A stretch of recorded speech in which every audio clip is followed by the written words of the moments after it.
So it's 4 o'clock and we'll begin the symposium now. Thank you for joining Korean American Energy Association's annual symposium. Today we'll be discussing EV retrofit business in the US and Korea and featuring Professor Sam Min, Professor of Marketing at California State University, Long Beach, and President of KAEA, James Fleischman, CEO and owner of Flash Drive Motors, and Director Tae-hee Lee from Korea Automotive Technology Institute's Premium Vehicle R&D Center. We'll start with opening remarks from the president of KAEA, Professor Sam Min. Good morning to those who are joining from Korea, and good afternoon, those in the United States. On behalf of Consulate General of the Republic of Korea in LA and Korean American Energy Association, I welcome each and every of you. Korean American Association, KAEA, was founded 4 years ago to promote the cooperative relationship between the United States and Korea in the energy sector, in particular, new and renewable energy. I have been serving KAEA as an advisor for the last 3 years, and I'm very honored to serve KAEA as a president this year.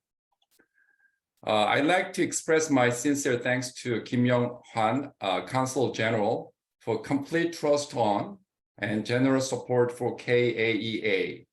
I also want to thank Joseph Kim, the founder and the former president of KAEA, for his continuing guidance and support for KAEA. The theme of KAEA Symposium this year is EV conversion business in the United States and Korea. Recently, EV conversion has got a lot of attention, both in Korea and the United States. I'll be presenting the outlook of EV conversion business, and James Fleischman, CEO of Flash Drive Motors, will give a talk about EV conversion business practices in the United States. And Dr. Tae-hee Lee will talk about EV conversion business in Korea and its policy in Jeonnam Province, Korea. I thank both speakers for their time to share their expertise today. Again, welcome everyone. Thank you.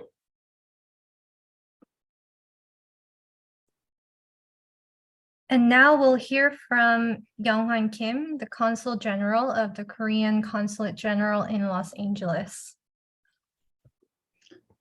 Good afternoon for those in Los Angeles and Texas here in the United States. And good morning for those in Seoul, Jeonnam, and Korea. My computer has some problem. Sorry about a little bit delay.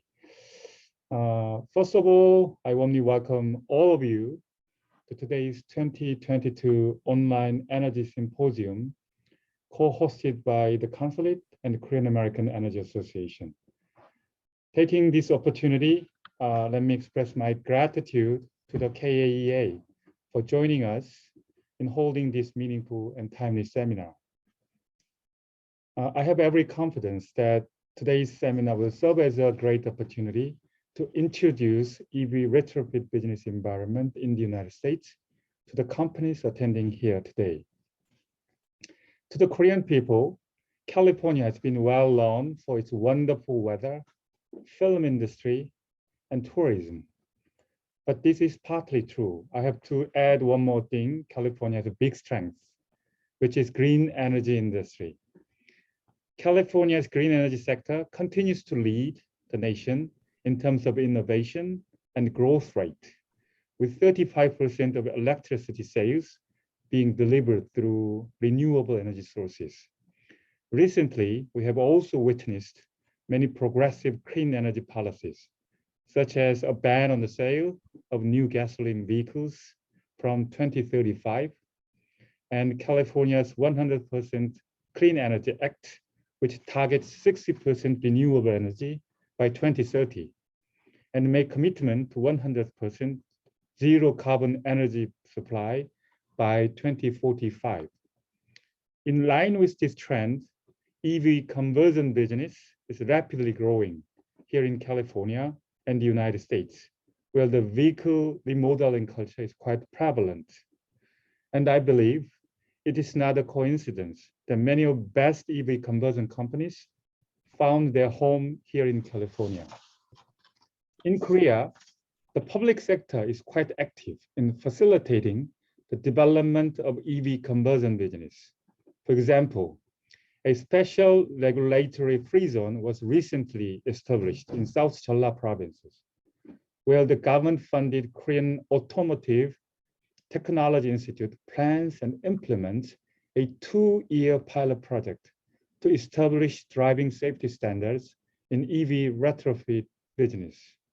I think our planet's climate crisis has truly been a challenge to us, but at the same time, this challenge has opened a new opportunity for the green energy industry as we witness the rise of EV conversion business. As our two presidents indicated in their joint statement after the summit this May, one of the key pillars of our comprehensive strategic alliance is collaboration in the energy sector, including deploying clean energy technology. While the previous joint efforts to address climate change were well coordinated and well executed, our two countries still have lots of work to do together in prospering clean energy sector. In this vein, information sharing and network building, like today's event, will be truly helpful for even greater feats of teamwork. Once again, I thank KAEA and Mr. Sam Min, President of KAEA, for bringing many important people and organizations together. And I hope today's seminar will be able to consolidate the already strong cooperation in the energy sector between the two countries, leading to ever great outcomes. Thank you. Thank you very much. Have a good seminar. Thank you. Thank you. Now we'll hear from Jose Munoz, head of Hyundai Motors Americas region, who sent us a congratulatory message on video.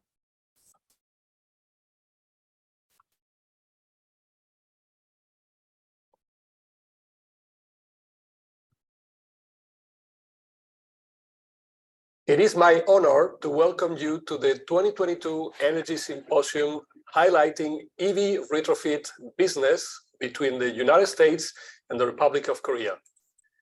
This important event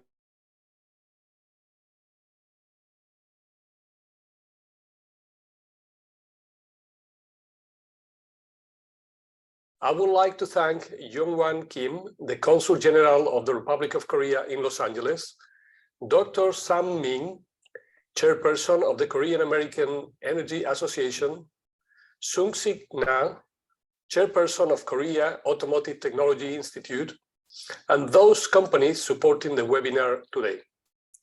This is an exciting time for technology and the automotive industry. Automobile manufacturing is seeing innovation at a scale never seen before. There is now a rapid transformation for vehicles with enhanced technology. Interest in electric vehicles continues to grow significantly, and consumers have many choices and will have even more in the future. Strong support from our leaders in Korea is an important driver for our success. For the first time ever, Hyundai Motor Group ranked third in sales for the first half of this year. The United States is also an expanding and critical market for EVs. Hyundai Motor Group is committed to driving EV technology in the US, and our recent announcement of $10 billion of investment for EV manufacturing in Georgia and Alabama will strengthen our ability to provide world-class products and innovation. We are dedicated to EV technology as part of our mission to bring progress for humanity. Hyundai Motor Group is continuously reviewing options to accelerate the adoption of electrification. In line with this approach, Hyundai will continue its efforts to introduce zero-emission vehicles equipped with industry-leading hydrogen fuel cell and EV technologies. I am excited for you to learn more about the growing business of electric power vehicles and their technology. Thank you again, and I wish you great success as you prepare for the future of sustainable mobility.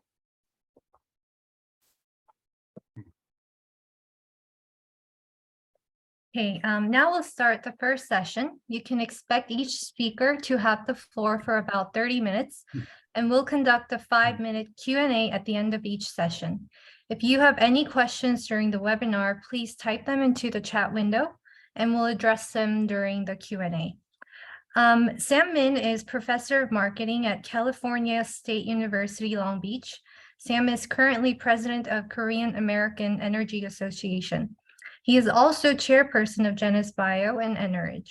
His expertise is in renewable energy, innovation, and marketing strategies. He has presented hydrogen economic outlook and policy suggestions for cooperations in the field of new and renewable energy between Korea and United States in the KAEA Energy Symposiums and International Conference. Thanks, Chloe. I'm Sam Min. Thanks for introducing me nicely. I'll be talking about the EV conversion business and its future in the United States. I'm professor of marketing, so I'm going to talk more about the market side of the demand side of EV conversion market. Today's talk, I'm going to give more of a positive view about the EV conversion business. If I give some overview, I would say EV conversion market in the United States already started, is in place. And I think the market EV conversion business will take off eventually. And the peak of the market will be around 2035. And I'm going to go over one by one so that I could say how the bright future of EV conversion business in the United States. First, I'd like to tell you that EV adoption is accelerating. When you see the left figure, it shows the predictions of EV adoption, sales of EV adoption by BCG Consulting. In 2018, they predicted EV car sales, new car sales will account for 21% of sales in 2030, but 2 years later, they changed it to 26% by 2030.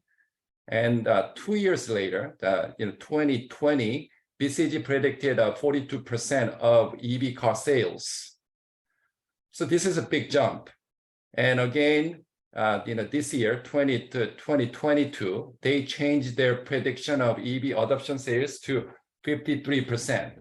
This is global EV sales adoption.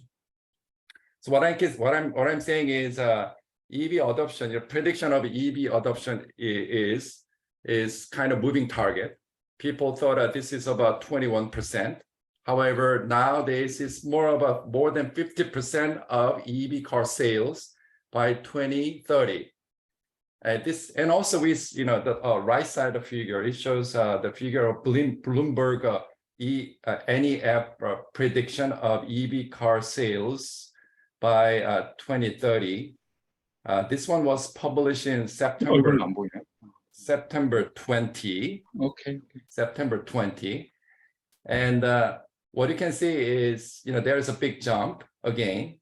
Previously, their outlook was about the 40% of EV car sales by 2030. But September this year, they raised their prediction from 40% to over 50% of EV car sales in the United States. But whole point is, if you look at the EV adoption statistics, a couple of years ago, you're off the target. It's kept changing. It's accelerating.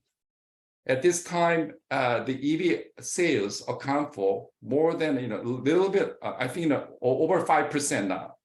But I think it's going to be more than 50% by 2030. So what really makes these things change? I think first thing is the California banned the sales of internal combustion engine vehicle car sales by 2035. California governor announced it in 2020, about 2 years ago. And then the other state actually followed the California footsteps, and China also followed, and the European Union also followed. These days, most of the European Unions and China promised that they're gonna ban the internal combustion engine vehicle by 2035. And also there is a lot of government subsidies. Inflation Reduction Acts was introduced August 2022 this year. I think this one attribute to the sales forecast increase by Bloomberg from 40 to above 50% in the United States. And also we see a lot of industry disruptions by innovative startup companies. Tesla was very successful manufacturing EV cars, and many of consumers got satisfied with their performance, their price point. So everything was really disrupted incumbent automakers. And of course, the environmental issue is a continuing problem. The point is, the thing is, the United States is not on track to meet its 2025 or 2030 climate goals. United States, promised that by 2030, they're going to lower their greenhouse emission by 50% below, about 25% in 2005. But as you can see, this is no way to get it at this time. With the current policy, I think there is no way United States could reduce greenhouse gas emission up to 50% below, below 2005 level. I think this is a problem. This is the prediction by as of July 2022. Perhaps, thanks to the Inflation Reduction Act, maybe things get better sooner. But anyway, at this time, it's really difficult to get it.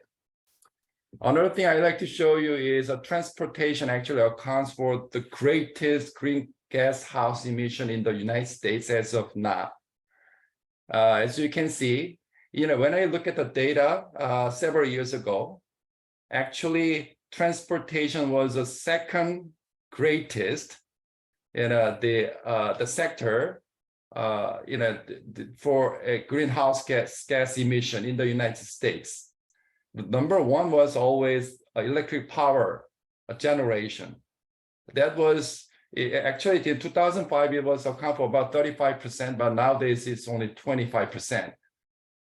The electric utility company actually, they converted their fossil fuel to renewable energy aggressively, and they met their goal. However, transportation couldn't have much progress.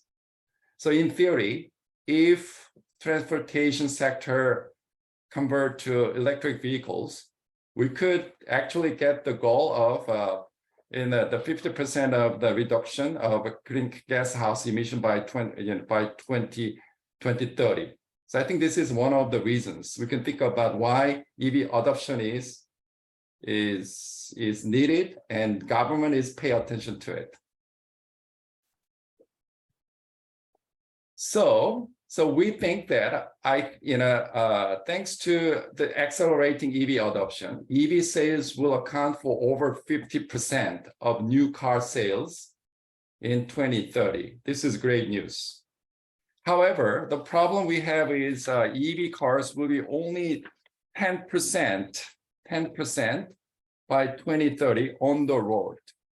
I think this is because the problem will have is there is a lock-in, the lock-in with internal combustion engine vehicles for so many car owners.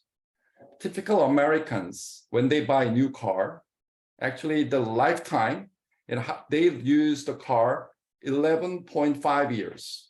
So what that means is, at that time anyway, even though new car sales will be more than 50%, about 90% will be non-EVs by 2030. I think this is one of the big problems. So if I could think about what could be the market potential of EV conversion business in the United States, we could do simple math. Please allow me go over these numbers with you.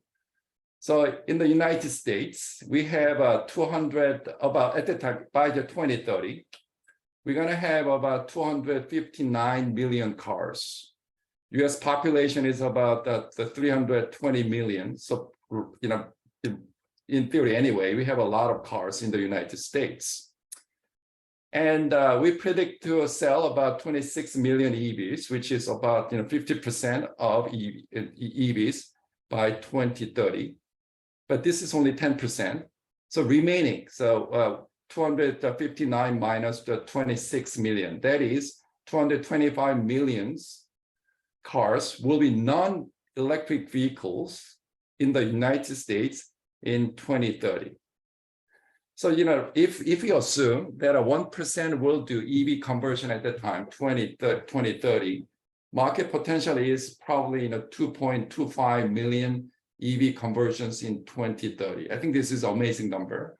And also, if you take into account average cost of EV conversion, is at this time EV conversion rate is the cost is $10,000 to $20,000.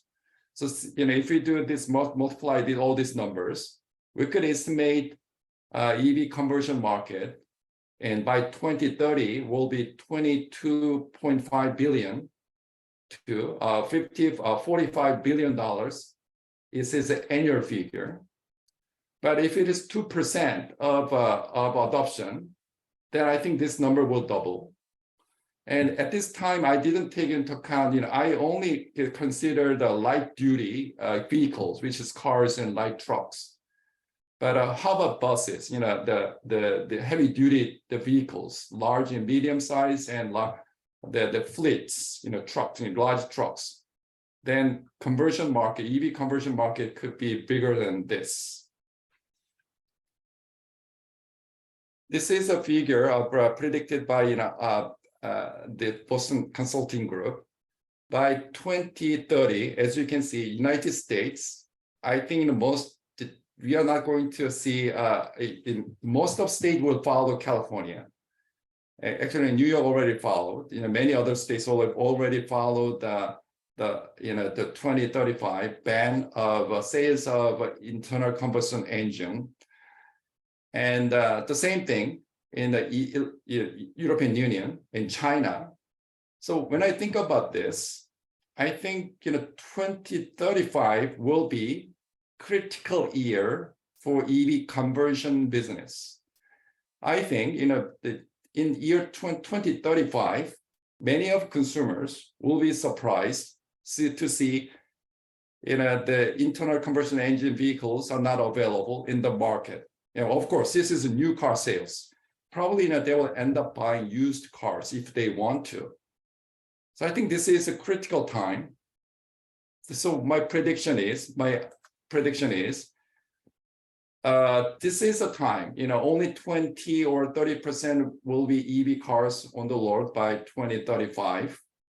And about 70% or 80% of internal combustion engine vehicles might be on the road until, they'll be, until they're broken, not fixable. And I think they have to think about converting their vehicle to electric vehicle. So the EV conversion market in the United States will peak around 2035. And I think it will be very active until 2050.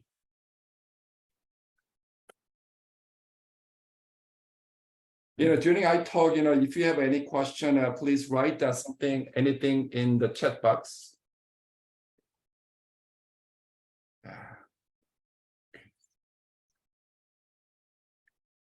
Okay, EV conversion market today. I think that the EV conversion market is at this time in the United States is infancy, mostly at a prototype stage or production of limited series of based on pre-orders. And we'll hear about more about the practices and business practices by James after me. And most conversions are done by individuals or small conversion shops using conversion kits. And startups have recently emerged with the objective to develop scale economies. In this slide, I'm not going to go over those companies, but I'm going to make this slide available. At the end of slide, you will see the list of key players of EV conversion business in the world. And this is another analysis. I did a Google trend analysis. I like to see what was public attention, public interest in EV conversion. So when you look at how many people search for EV conversion in Google search, the blue line shows their search number, frequency of search last 5 years. It's still low. It's still low. However, anyway, it's growing. Actually, this year, the searching word of EV conversion in the United States has been significantly grown. And when I compare this with EV, in a search word of EV is really a lot. So public interest in the EV conversion is far less than EV, 38 times more interest in EV than EV conversion last 12 months. However, when I look at compare this with a fuel cell vehicle, I think, as you can see, the fuel cell vehicle is indicated with the red lines here. Actually, there's more of a search, more of search on EV conversion than fuel cell vehicle. This is 5 times more search on EV conversion than fuel cell vehicle. So this is the public interest. I think people are interested in EV conversion these days.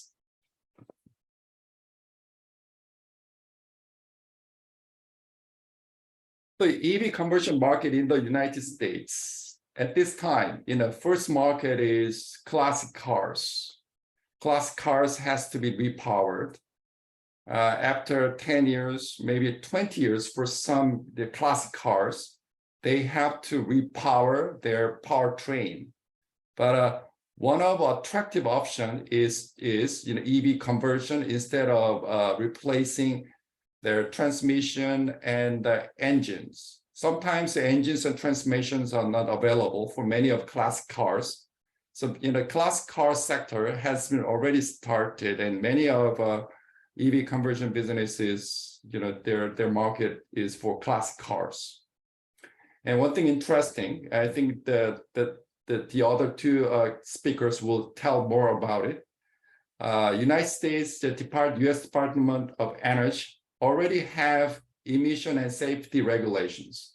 They are already in place. So regulations are already done, and many of them actually doing this EV conversion. Car conversion has been very active in the United States. So the market is already there.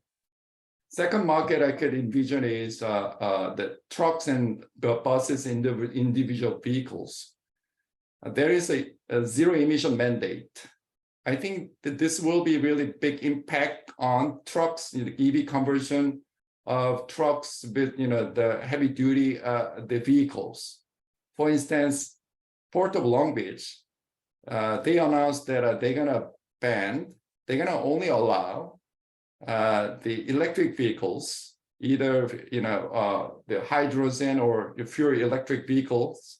Only electric vehicles will enter Port of Long Beach, by 2035. This is about the same year that California banned the sales of fossil fuel, the internal combustion engine vehicles. So at that time, probably there will be a lot of pressure to converting the trucks when they have it. It's they have the life durations to make their business run. But if the manual port the band their the traffic, then I think they will end up doing some EV conversion. And the third market is, I think, could be probably after 2030. Many of probably after 35, many of the car owners will think about converting when they find some difficulties in gas stations, when they found that the parts are not, their parts are not available, then probably they will consider converting their vehicle to electric engines. So I think in this sequence, you will see some market development in the United States. But I think the sky is not a limit. Actually, I observed that there is some trend, then some effort going on to electrifying planes. There is this is called eVTOL, electric vertical takeoff, tail landing, and short haul. The flight. They have some pressure, and also to converting their plane to electric version.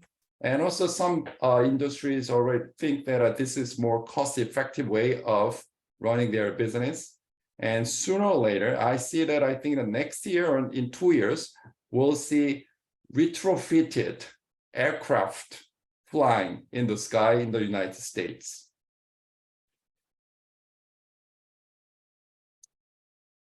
Another EV conversion market in the United States we have to pay attention to is manufacturing.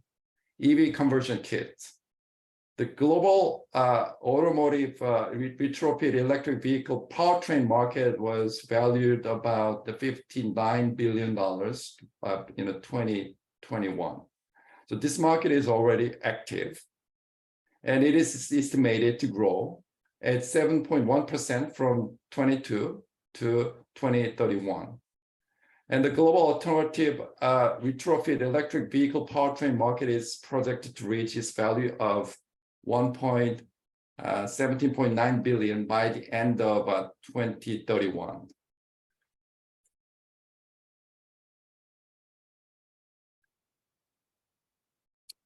Then another question I have is, will California provide rebate for EV conversion?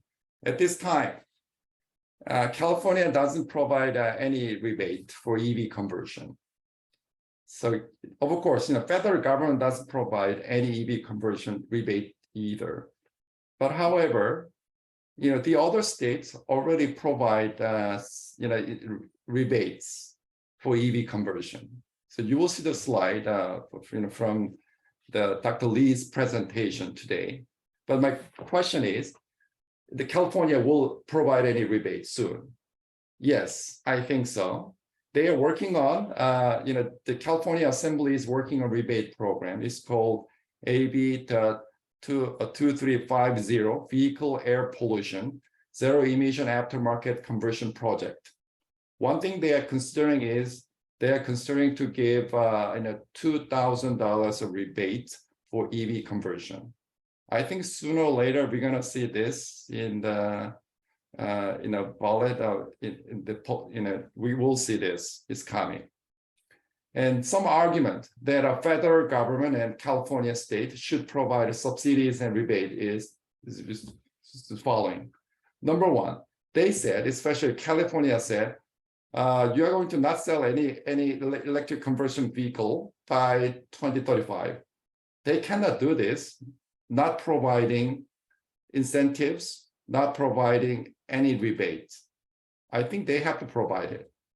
Otherwise, if they force that, the banning of, forcing the banning of sales of the cars, I think that doesn't make sense. So I think that this is number one.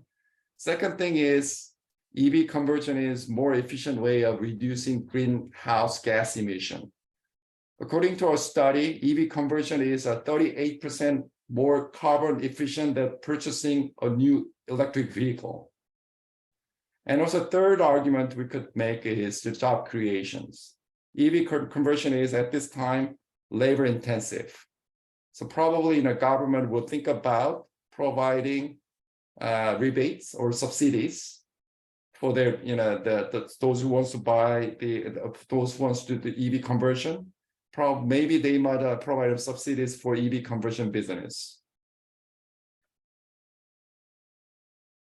Now, I think this is, the business opportunities of EV conversion for us, not the United States, for us and you and me. Okay, Korean American business and those listening to my talk in South Korea. We have to think about, this could be opportunity for all of us. This is a new business idea for those who want to do EV related business. EV manufacturing is, heavy, it requires heavy investment, but EV conversion is not. People say this is, California thinking about providing a lot of incentives for manufacturing. Probably we could take advantage of the funding from government, state governments. So I think this could be some opportunities. Another thing, another opportunity is the EV conversion is alternative of auto repair service businesses. As EV car adoption increases, suppose most of people have EV cars. EV cars doesn't need much repair, doesn't need much service. It doesn't need an oil change. So I think this could be an alternative of auto repair service and in the long run. And maybe at this time, it could be an opportunity for expansion of auto repair services. So I think we have to think about it.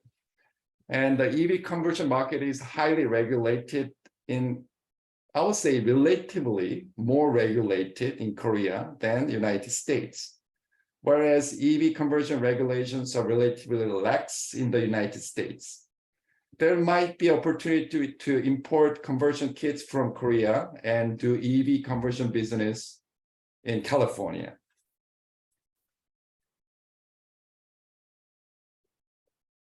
I have conclusions. This is the last slide of my talk. Number one, EV conversion market will take off. This time, this is less than 1%, but I think EV conversion market will take off as a solution for locked-in EV internal combustion engine vehicle owners. And the second, EV conversion demand will peak when the sales of internal combustion engine vehicles will be banned in 2035 in the United States and will last active till 2050. And auto repair shops will need to prepare for industry disruption from ICE vehicles to EV transition. I think they have to consider EV conversion business first now and later. I think they have to think about EV retrofit business later. First I titled this talk as outlook of EV retrofit business, but I changed it because the meaning of EV conversion is different from EV retrofit. My concept, what I'm thinking about is, after the EV cars used by 10 years, they have to retrofit. My point is their motor should be replaced. Their battery should be replaced. I think this is what I'm saying. Perhaps in the long run, I'm envisioning that many of EV car owners might think about retrofitting their pure electric vehicle to pure cell electric powered vehicle. Anyway, there are a lot of opportunities. I think as EV market becomes mainstream, it becomes market share of EV becomes more than 50%. Probably many other different types of differentiated services will emerge. So I think the first EV conversion and later EV retrofit business will be the possible and could be a big business. And the last one is federal and state government will need to, and they have to provide rebate as they prepare for banning new IC vehicles, banning of new IC vehicle sales. I think this is the end of my talk. This is about 30 minutes. So let me check if I have questions. Yeah. Okay. So we got 3 questions. First one, from a consumer's point of view, will there be any benefits in converting their cars to EV than purchasing a brand new EV? I think the first one is the cost-effective way, but I think it might take time. Second thing is now, the classic cars, as I told you, they have to, but the main market, what a mainstream market of EV conversion will probably come about 2030 or 2035, when there is some rebates, when the mass scale of manufacture of conversion kits available in the market. Okay, second question, it might have been answered already, but current US government to provide grant to purchase new EV cars in US market. Do you think EV conversion business section might be covered by grant program nearby in the future? Yeah, as I already told you, some states already provide EV conversion rebates, but not California. But I think California, maybe in 2, it's hard to say, within few years, I would say, within few years, I think we'll have a EV conversion rebate for EV conversion, rebate for EV conversion. And the federal government, I think at this time that the federal government is supporting more on the union-based car manufacturers. But I think maybe 2 years later, I don't know, federal government might provide some rebates as well. Okay, then third question, is California the only one that promotes and attracts EV conversion businesses? What about other states such as Georgia, Tennessee, Michigan? Yeah, actually, that you will see the slide. I saw the Dr. Lee slide, and he will present 9 states who already provide a rebate for EV conversion as of now. Okay. Last question, not last question, another question. So EV retrofit is different than EV conversion. EV retrofit, you mean modifying and updating current EV?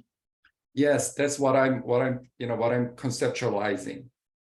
So at first, when I take this symposium, I thought EV retrofit is words, but when I study more about it, research about it, I think EV conversion is different from EV retrofit.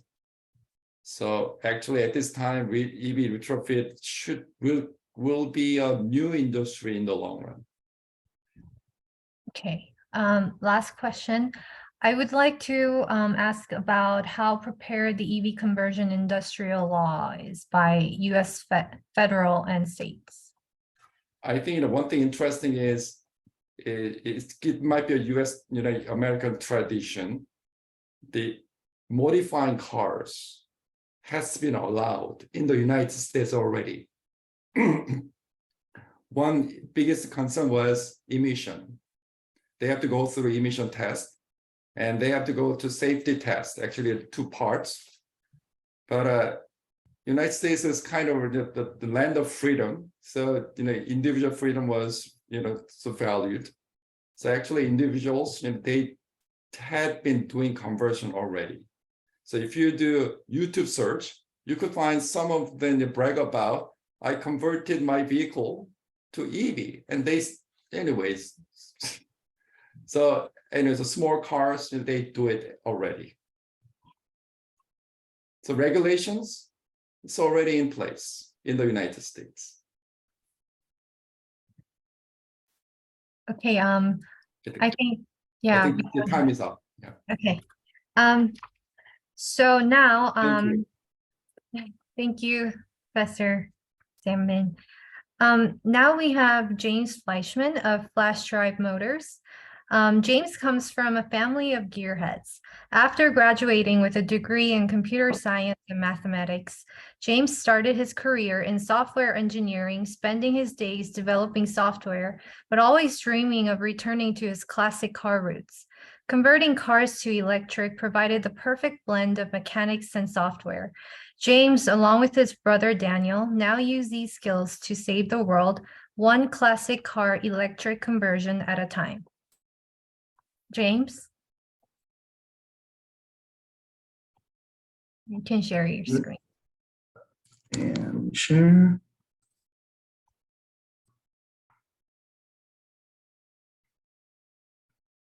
Okay, do you see me? Not yet. I don't see your screen yet. Okay, let's get this going.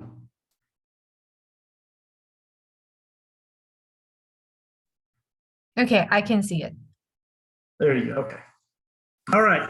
So yeah, I would say my presentation will be a little different than a lot of them you'll see, because I'm focusing a little bit on the practical side, on here's what we're doing in the EV conversion business right now, and kind of how it's going to drive later.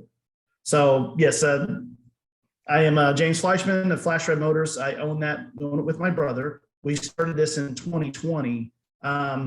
The idea behind starting the classic cars, will become more obvious as I go through the slides, but it's as referred to before, it's market one, right? We have to start somewhere, and we start with these classic cars because they are I'd say a lower hurdle to jump over to start getting electric conversions on the road. So we started this, basically during the pandemic. So while everyone was locked at home, everyone had a lot of free time. They had a lot of time to start looking at new hobbies, starting new businesses. 2020 was the largest growth prior to the 2020 was the largest growth year from 2019 for any prior year. 2020 was a huge year for new businesses to start. Reason being is people found themselves at home. They found themselves working remotely. Commutes were no longer a thing. There were, so you had this time to where you could get off work and just walk out into your garage, walk out into your office, do what you wanted to do on the side. So normally I ask, what do you learn during the pandemic? A little more interactive, but in this case, you could tell me afterwards. But there's a lot it's a similar story all across the US, especially when stores were closed, you couldn't go anywhere. So yeah, you started getting new ideas. So obviously the idea that we came up with was to convert these cars to electric. A little bit of odd story behind it is that we were actually holdouts to electric. Like a lot of it, this is one of those things I'll address a little later, is there is an attitude driven by multiple factors in this country, in the US, that electric is, something that a lot of people who are interested in classic cars, there's not a lot of overlap. There's actually significant pushback to EV. Kind of like was alluded to before about America, the US and freedom. Like some of these things are viewed as mandates, such as requiring cars to become electric, can be viewed as stripping away certain freedoms we have, especially when coming to vehicle modification. Vehicle modification has been a major thing in the United States since vehicles were made. Hot rodding has always been a thing, taking a car, making it go faster, doing what you want. And the US has always been fairly lax in regulations on that, pretty free to do what we want to cars. So there is a fear within that community that cars will become something more of an appliance, that you won't be allowed to touch it. Or even if you are allowed, you won't be able to, you won't have the skills because it's too complicated once you go electric. So we talked about this a lot. We talked about whether electric is really going to stick around. I can tell you, even a couple of years ago, the idea that electric would take over as fast as it has, I think it was still foreign to a lot of people. It was still a very new concept that you could have an electric vehicle, you could drive it every day. And the notion of converting an older car to electric was only done by a few hobbyists in garages. It wasn't something that even looked like it could possibly go mainstream. So Honestly, yeah, our minds weren't changed until I bought an electric weed eater. And after trying to get mine started every time, I couldn't ever get it started. And this is a story with classic cars, old cars. And this is why I look at this as phase one. I think it's more than just regulations. I think phase one is we love our classic cars. There's a very large subculture of classic car owners. They want to enjoy their classic cars. They want to drive them. And when you can't start them, when you start having a harder time finding fuel, even the fuel available at pumps now is very hard on classic cars. Fuel that's 15% ethanol is the older cars were not designed to tolerate ethanol, so it tears up their fuel systems. So you already have a problem beyond regulations. You have a problem with cars that are now breaking down because of the fuel that is coming out of pumps. And then you have states like California that are pushing very hard emissions mandates, making it to where these cars, even if you can drive them, if they don't pass the current emission standards, they're basically forced off the road. So that's where this comes from. That's where a lot of this EV, and that's where we come from. We're looking at that. We're trying to change hearts and minds that this is even a good idea. And following that, as more and more people adopt this, it will just grow. It'll grow into where people become more interested in retrofitting their vehicles even before it becomes mandated. Let me go to the next thing here. So really, we have to look at right now with what's on the market, what cars make good EV conversions. First and foremost, most of the shops doing EV conversions are, like as alluded to before, they are smaller shops. They're somewhat hobbyists. Our story is we were classic car restoration. We did fuel injection swaps, things like that. And we weren't we didn't have a team of R&D team to come up with the products that we needed. It's very much right now a very open greenfield type of industry. There are a lot of products out there. There are not a lot of recipes to put them together, and you have to figure it out. So first rule that we came up with, and obviously these are our rules, these are pretty informal. The first rule we came up with is the car has to be simple. Later model cars, and I define late model as anything 1996 when the OBD2 standard came out and started becoming regulated or mandated. That takes away the simplicity. Newer cars, and this is why it's going to be hard to move on to the last phase of this, of doing everyday cars, because newer cars are very complex. The wiring and the communication between the highly integrated electronics is hard to reverse engineer. It's in order to make a seamless conversion, you would need to reverse engineer these things, make them all work together so that that way you have that way you can drive the car. And it kind of goes on to the last rule that you shouldn't have to explain how to drive the car. So we look for simple. The next one is lightweight. So when it comes to range, weight is everything. I mean, aerodynamics come into play when you get going faster, but it's weight that is going to affect you when you're driving around town. So when you look at cars and you look at for ones that are good conversion candidates, you look at weight. It's most use of these cars is around town. Most is not highway usage. So like I said, aerodynamics don't come into play that much, but what does come into play is getting the car moving and keeping the car moving.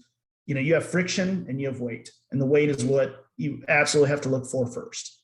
So, that's the next rule. And room for batteries. So this is another reason new cars, like later model cars, are going to be more difficult, and there's going to have to be more creative strategies to convert these. Late model cars, every inch of space is used for something between safety and infotainment systems, insulation. There is very little space in modern day vehicles to put something that didn't come from the factory. Prior to the older cars, mostly in the 50s and 60s types of time frame, they were not concerned with empty space. A car was made to look a certain way, and whatever empty space was there was just there. They were not concerned about efficiency in producing these vehicles. So what you have then is you have a lot of cars from the 50s, 1950s to 1970s that just have a lot of empty space in them.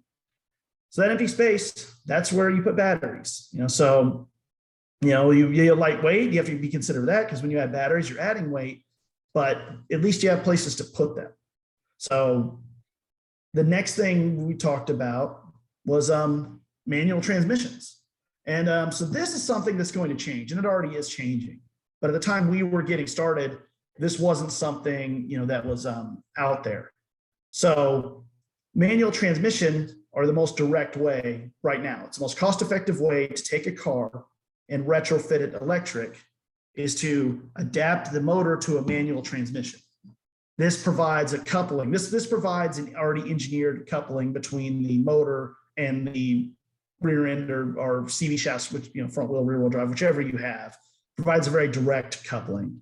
It also maintains four-wheel drive, or all-wheel drive vehicles already had it, with the use of just one motor. So that's why we say preferably manual transmission. So that's already changing. Motors are coming out. More and more motors are being used in cars that don't require it. There's new motor systems coming out where before your only option was a salvage Tesla motor or a Leaf motor to get rid of the transmission. Options are coming. They're very cost prohibitive at the time, or right now it's very cost prohibitive to get rid of the transmission in a conversion. So that's why I have that there. And the last rule, and I talked about a little bit earlier in this slide too, is you must be able to drive it like any other car. Having to give instruction sheet or a list of instructions on how to drive a car that you've converted is one of those things that will absolutely cause people to think again about getting an EV conversion. You want these cars to be done, and you want them to be driven. You want them to be driven regularly. You want them to be seen. You want them out in the streets to prove that this is something that is viable. If every time you let someone else drive your car, you have to explain to them, you got to flip this switch, then turn this knob and do all these things, it's obviously it's going to make it adoption much slower.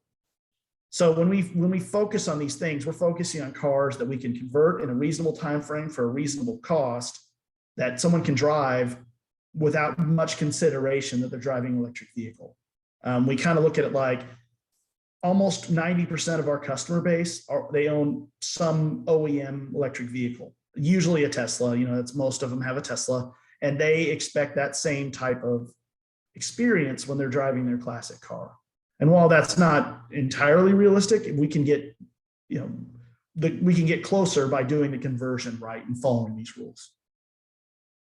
So look at like the short list, and these are just kind of randomly picked cars, but they're cars that we've have experience with, or so you look at these like Volkswagens and BMW, classic BMWs. I mean, a lot of the German cars, frankly, were very good conversion candidates. They had a lot of empty space. They're generally simple engineering as far as the drivetrain goes. So it makes it, for example, a Beetle, or like that orange one is a Volkswagen Karmann Ghia. They have a lot of room for batteries. There's a lot of empty space in the front. There's a lot of empty space behind the seat. They're very lightweight. The finished conversion weight on a Beetle is under 2,100 pounds.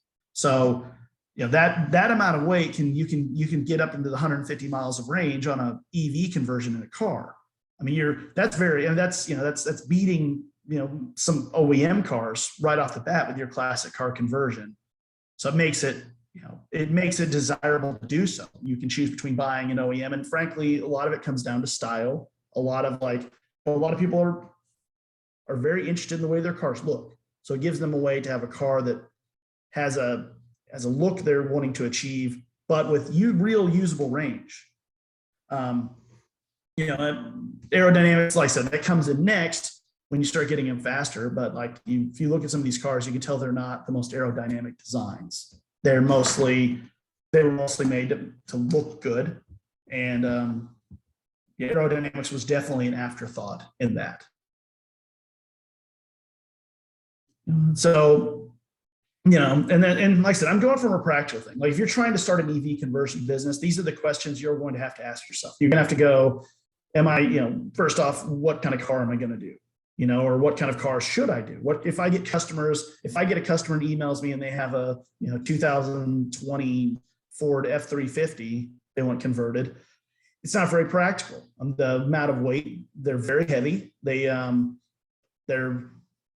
a lot of features built into them. They're full-size pickups. And because of that, they're going to be hauling things and pulling things. So we strive at this point, we don't want to do conversions that make EV conversions look bad. I mean, that's a very simple way to say it, that you don't want to do something that's not a good idea, because you're going to set back the entire conversion industry if you have poor quality conversions on the streets. People are watching. We have the SEMA event in Las Vegas. That was just 2 weeks ago. A large portion of that event, which is generally a very gasoline-oriented event, was starting being dedicated to electric vehicles. So it tells you people are watching these conversions, and they're deciding whether they're interested in this or not. So it's very important that when conversions are put out there, they're high quality conversions that perform. So yeah, like that, it does not do a service to the industry doing a car that is a poor EV conversion candidate. And then this is a little bit sidetracked, but based on what the phase 3, I think it was the target 3 market, like those will come, but I believe they'll only come if we're setting the groundwork by doing quality conversions on suitable cars now. We're not setting it back. So the things we had to decide on, and this is where everyone's going to have to start if you're getting into an EV conversion business. I mean, the best piece of advice I can ever give on this is either build a car yourself or partner up with a shop that builds cars and learn that way. Completed cars sell themselves. When you have completed cars under your belt, you've done conversions before, you will sell a lot more conversions. People want to see a track record. They want to see proof that you can do what you say you're doing. And that's by either doing it yourself, partnering with someone who can do it, and just getting something done. Getting something done you can show off, you can advertise, you can take to car shows. Out of anything we've done, any advertising, anything like that, it's the cars we completed have been what have gotten us more cars and have gotten us, or propelling us, ahead. I mean, when we talk about the numbers and the growth in this industry, I mean, it's very visible. With classic car EV conversions, there was a handful of shops, and there's more being added every day. I field a lot of inquiries wanting to start new businesses. That's our typical audience. Is we're speaking at conferences that are EV conversion shops looking to get started, and they're looking to know what should they do first. So the things you have to decide are motor options. There's a lot of motors out there. There's a lot of different options, and there's more. I'm obviously not going to go through all of the options, but just kind of be aware there's a lot of options, and some of them are better, some of them worse for EV conversions. But as the years go by, I mean, as we get close to that 2030 date, I imagine there will be some options, that are all complete drop-in options, that even in late model cars, you can drop them in. They have some kind of integration, especially as OEMs become involved. Ford has their Illuminator package, and GM has the E-Crate. There's these things, packages starting to become available by OEMs that give you something you can put into a later model car that can potentially integrate. Very important in order if this ever is to become a reality. Battery options, and that's another thing. And there are many battery options, and there's a lot of potential pitfalls in selecting batteries. There are salvage batteries, there's new batteries, there's a lot of battery dealers that are not reputable. That's something you have to navigate in this terrain, is figure out what batteries you're going to get, where you're going to get them, and and what is a warrantable item by you. Chargers is a simpler area now. Actually, there was a lot of charger manufacturers, and though these have been really whittling down to a smaller set. So this isn't the big decision point it was, but as more players into the market, it'll come up again. The J1772 standard has been adopted and everywhere at this point in the US. So you have options of where you can plug in. We have the CCS, the DC fast charging that's is starting to be seen in more and more places. The European type 2. Then we have and then the type 1 here that we're starting to see it show up in more places. And there's also CHAdeMO is another one of those. So you have to think, look at the charging situation, look at where you're going to charge this. Realistically speaking, most of these EV conversions we do are going to spend almost all of their time charging at home. Classic cars are meant to be driven 100, 150 miles at the most, taken to events, maybe driven to and from work, but for the most part, every time it charges at home. But you don't want to be stuck somewhere without the option to charge because you didn't look at what's available. So yeah, you do want to use a standard port charger so you can charge anywhere and not be stuck. And the last thing is, what don't we know? I mean, there's a lot. I mean, as you start this, there's a growing community of EV conversion shops and forums, places that will help you. So as you're trying to get started, there's reaching out to companies. Conversion kits have been mentioned, and I would say that's important. People have curated parts together. They have determined what works together, and they're providing these things in a kit with instructions that you can get started. You might branch off from there at some point, but it is always good to start with a known formula before you really venture out on your own.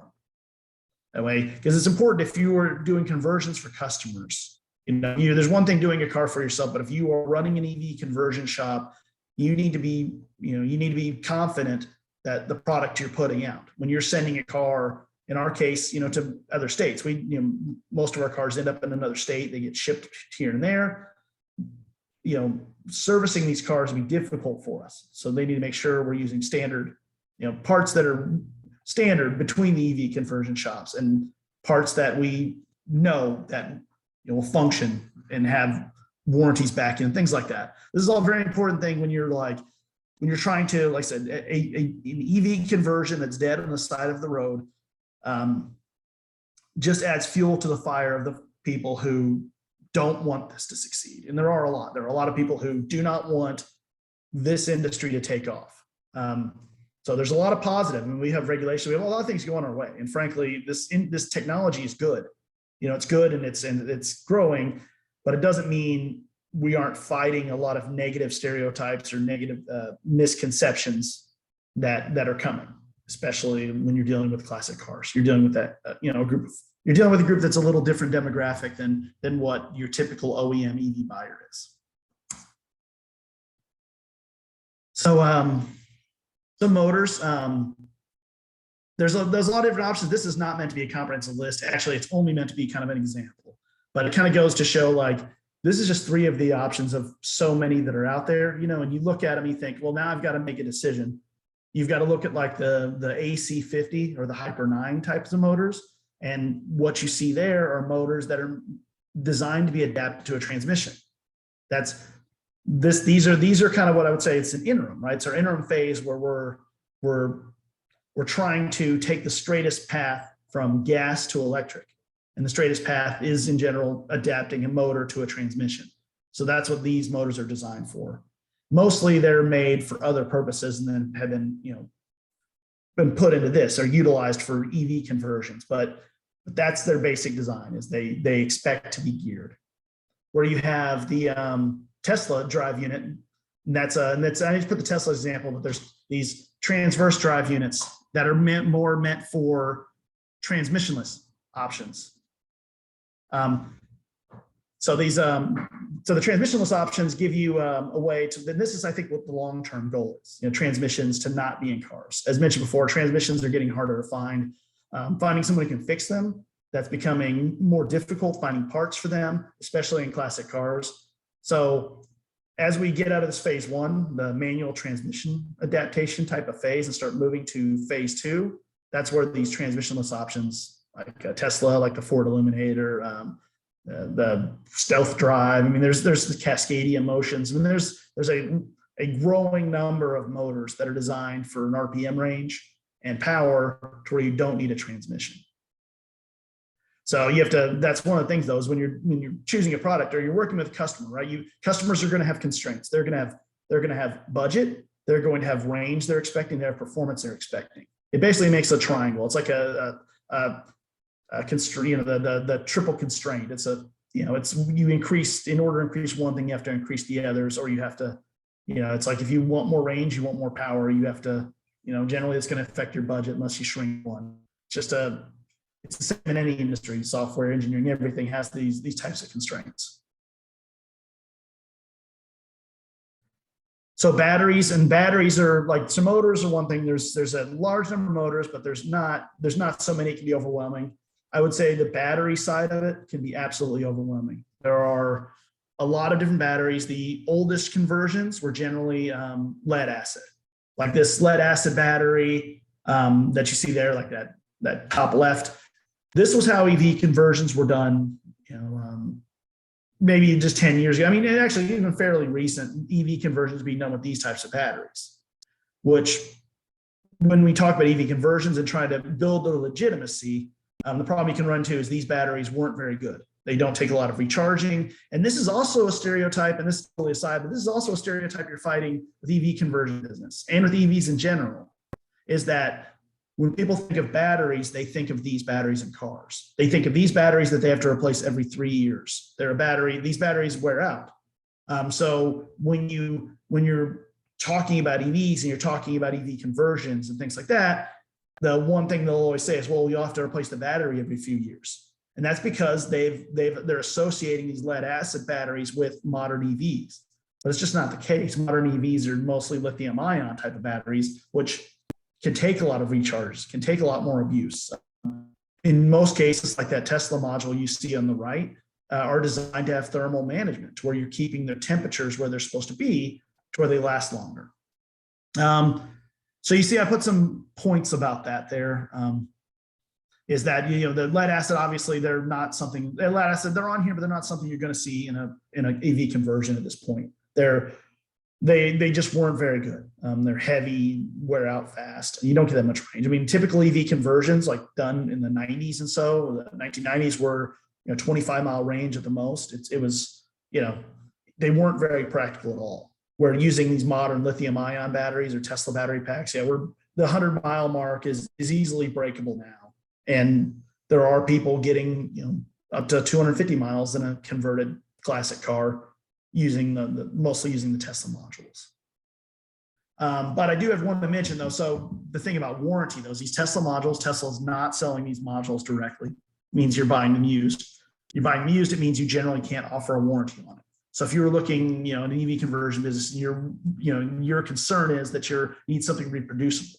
You're trying to put together a kit. You're trying to build you're trying to do a production line of cars. You probably wouldn't choose these because you'd want something new that you have a more predictable supply, and you have something you can offer a warranty on.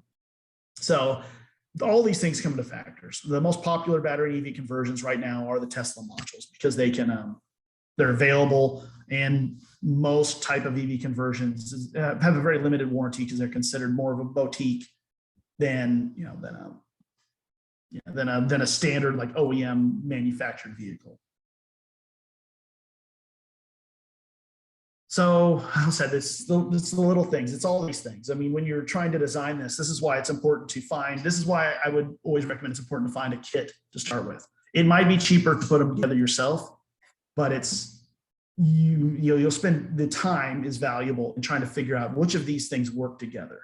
So you have a charger. You have one of the most important things that some people do leave out, and that's a typo on my part. It's supposed to be battery management system, but the battery management system, even the throttle pedal, DC converter. This is what they use to drive the accessories, to power the headlights, turn signals. Your normal wiring that's in a vehicle, your chassis wiring is powered through that. It's also what keeps your 12-volt battery charged. Battery boxes, most first-time builders will spend the most of their time on a conversion constructing battery boxes. They're very complicated. Especially with like a Tesla module that wasn't designed to be enclosed in a box other than a Tesla battery pack. Cooling, another consideration. I mean, I don't want to go through every point here, because these are a lot of details in these slides I'm sure will be available. So it's the EV, the cooling and things like that, are thermal management for batteries is to keep them, operating within safe temperatures. It goes in line with your battery management system. And these are the big advances, and Tesla's pushed this really far. The big advances is with the thermal management. It's what's taken these cars, OEM EVs, from being something that had poor, a lot of battery degradation to batteries that last a very long time. I mean, typically OEM batteries are lasting a very long time now, even in the aftermarket, even the used market. And the other things mentioned here is obviously charging. I mentioned charging receptacles before. That's very important that you can charge your car. I think I just hit the button several times. So let's see. So anyway, I won't spend a lot of time here, but I just want to give. So this is how we started. We started by choosing a vehicle to convert. I said we're going to take this. We picked a vehicle that checked those boxes. And I don't know how many are familiar with this, but this was called a Subaru Brat. They were a vehicle produced from 79 to 94, imported from Japan. They were very popular in the United States, still very popular in Australia, under a different name, even though they're not manufacturing them anymore. So yeah, we chose this as a vehicle. Obviously, we painted it and did all these things. If you were looking at an EV conversion business, this is something that a lot of shops I think would choose to avoid, and for good reason. Painting vehicles and doing this other stuff. From a practical standpoint of revenue, it makes more sense to have vehicles come in that are already painted. The best advice I can ever give customers when they're looking for these is, after the list of criteria I had before, is that the car be in the best shape possible before it arrives at our shop. That way we can just focus on converting the car. We're not focusing on rust repair, paint, things like this. And these are the problems you're going to run into the Classic. And it's why this phase one is going to be more limited, or limited audience, right? Because you have cars that aren't for everyday use being driven by everyone. So we chose this vehicle. It checks the boxes. And it's also, as I mentioned before, to get into this, I firmly do believe the best ways to get into the EV conversion business is to build a car or partner with a shop that can build a car, that you can get something done, that you have to advertise, show that you can do this. There's other fields in this where you can work on providing kits and things like that. But even so, even companies, the big companies like Electric GT that are putting out kits, they are building cars with their kits. They're building a car, they're doing prototypes, they're testing their kits before they ever leave their hands and go to, before they're ever sold. Very important that they're producing a product that they know works when it lands in the customer's hands. Just some more pictures of this. So I talked before about the straightforward method. And I'll just note the picture on the right, the caveat, those are before we seal the battery boxes. Obviously, you want them to be waterproof, things like that. You want them to be safe. This was a demonstration photo just to say, here's where the batteries fit. It took a better photo without boxes than it did with, but it's not the recommended approach. But you can see the motor we made an adapter to adapt the motor to the transmission, maintaining the four-wheel drive, maintaining gears. Practically speaking, you don't have to shift gears. You leave it in one gear. You drive around mostly like an automatic. Like I said, no special instructions. You just drive it like you would drive a regular car. But the transmission is what provides that coupling. We didn't have to design, couplers to go to the wheels. We didn't design hubs, half shafts, any of the other parts. We were able to reuse all the OEM parts. And that's one of our philosophies we're following right now, is make the least amount of changes possible to a vehicle to make it electric. And I think as we enter the other phases, I think that rule will still apply. I think when later model cars start to become cars that are converted, you'll want to make sure that you're not having to completely engineer a solution. You'd be looking for a solution that you can drop in, changing the least amount of things possible.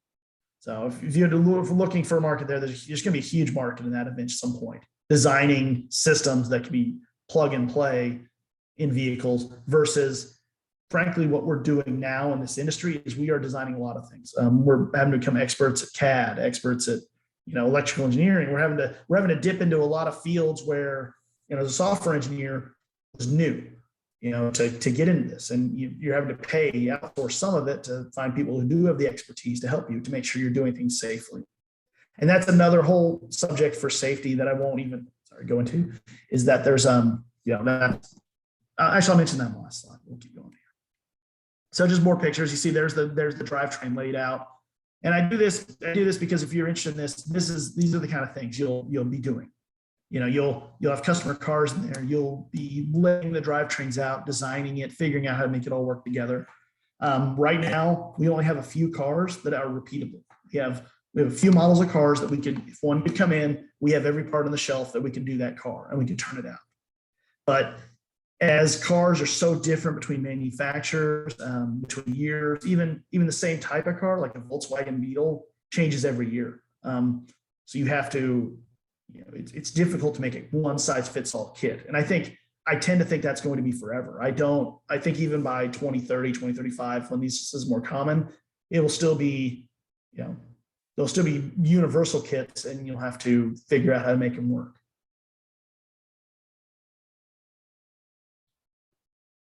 Just some more. That one picture is just that charging in a charging station. That was the point of that picture. The other point of this slide is what will grow a business in, you know, EV conversion is finished cars.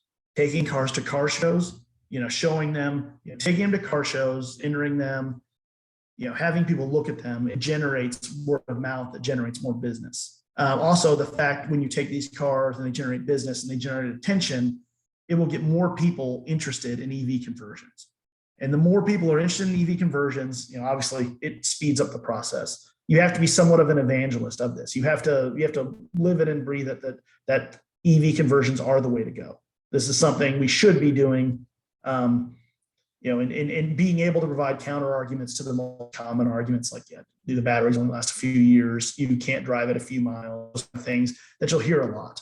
In the classic car industry, one of the things you hear is that you're destroying the vehicle. You're ruining the value of the vehicle because you're taking the original engine out. And you need to be, you know, it's these kind of things you'll need to be aware of, that these are the things people will mention to you. But at the same time, you need to be prepared to say, hey, these cars are now reliable. Every time I turn the key, I can drive it wherever I want to. I'm pushing the EV industry forward, and I'm keeping these cars on the road without emissions. So I think I'm really close to time. So I'm going to kind of, but if you look at what next, like if you're trying to start an EV conversion business, you know, what's next? Car shows. I mentioned that. Car shows are very big, especially like the trade shows like SEMA, or, you know, there's a lot of very big car shows, especially California has a lot of car shows that have a heavy attendance. And the more quality conversions they see, if they see EV conversion, classic cars that are quality conversions, they'll become more interested in it. And that's what will keep this going. Conferences.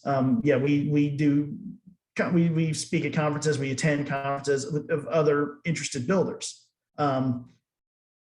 These allow you to make connections. You meet connections with other people in the industry. You see their projects, you get ideas. I mean, it's just like this business is like every other business. The more exposure you have to other ideas, you know, it'll grow your ideas. Social media, one of those things that, you know, obviously spreading, it's part of the evangelism, as I mentioned. It's you want to push this message. You want to say, hey, this is good stuff. Look at these cars. Look at these cars. Look at what we're doing. We're attending shows. We're driving them across country. We're doing so reliably. And it's when you open the hood or the trunk where the components are, does it look nice? Does it look tidy? Does it look like something someone would want? And those kind of things, like making it appealing visually, you know, is another one of those things that pushes this and makes more people want to join in. Suppliers, that's where I go into kits. You know, initially I would advise to find someone who sells a kit, buy that kit, use that kit for the first one. You can branch out to other suppliers later, but when during prototyping phase, you want to spend less time figuring out how to do it and more time like actually doing the work, or partnering with the shop, having those supplies on hand to where they can just get started. Not having to reinvent the wheel. Certifications. This is one that's dicey right now. There are places like such as Legacy EV that are offering certifications, and I know these things are being pushed to eventually have, you know, requirement of certifications to do EV conversion. As of now, there's no such requirements in the U.S. This can and probably will change at some point. So need to keep the eye on the horizon for what type of certifications may be required someday, and make sure that you are aware of those if they're coming. And the last is hiring. This is not a field where there's a lot of people doing it. This isn't your typical mechanic shop or classic car conversion shop, software shop. It's none of those things. This is a blend of several different types of specialties all coming into one place. So when you're hiring, you have to put together kind of list. We look for mainly troubleshooters. We look for people who, if they came from software, they came from mechanical, were they the ones solving the problems? Were they the ones who were able to figure out and test and troubleshoot and solve the problem? And that's it for my presentation. If you have any questions. Okay, we didn't have any questions so far. So if anyone has questions for James, you can type them to Q&A, and even after the webinar, we'll try to answer them and then communicate through email then. Okay. Thank you. Thank you so much, James. Okay, so for our last session, we have Dr. Tae Lee. He is the director of Korea Automotive Technology Institute's Premium Vehicle R&D Center. Before serving as the director of K-Tech, he was a researcher at Samsung Electronics and Yokohama National University of Japan. So.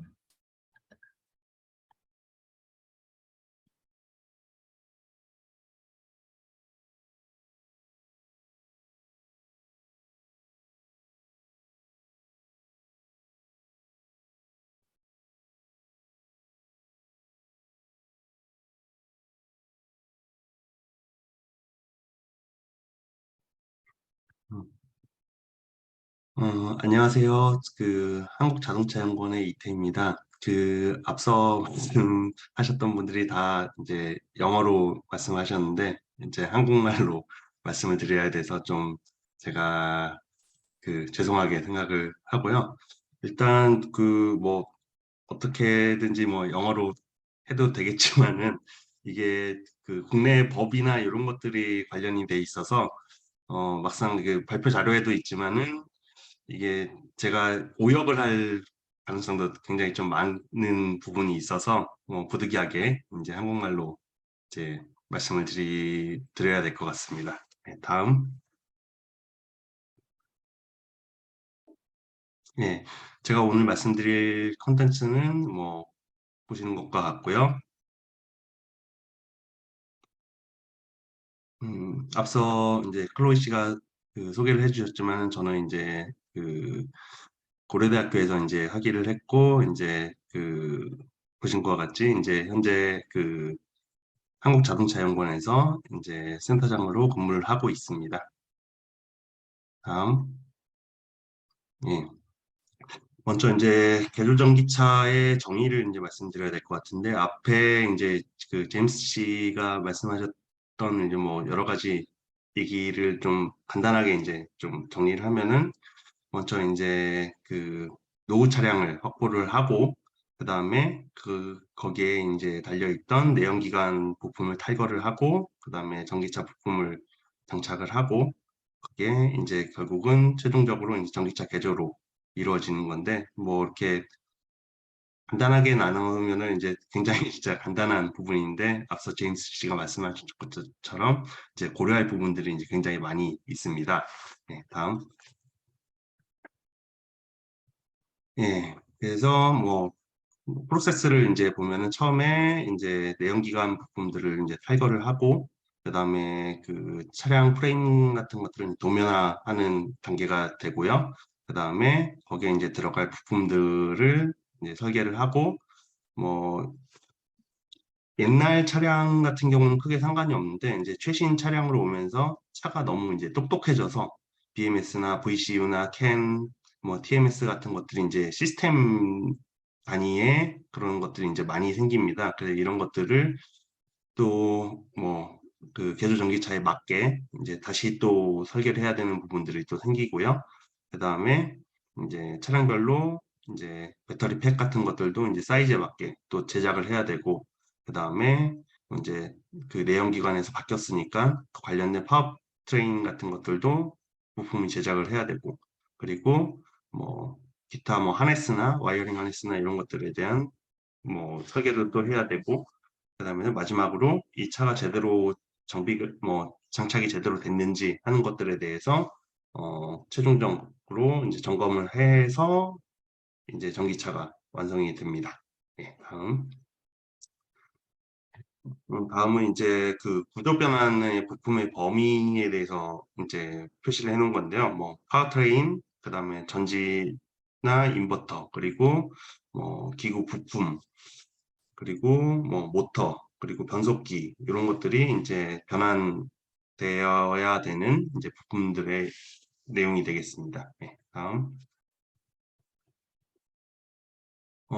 앞서서 이제 그 제임스 씨가 여러 가지를 말씀해 주셨는데, 가장 큰 게 저는 이제 좀 그 한국의 정책적인 부분들에 대해서 좀 힘을 실어서 좀 말씀드리고 싶은데요.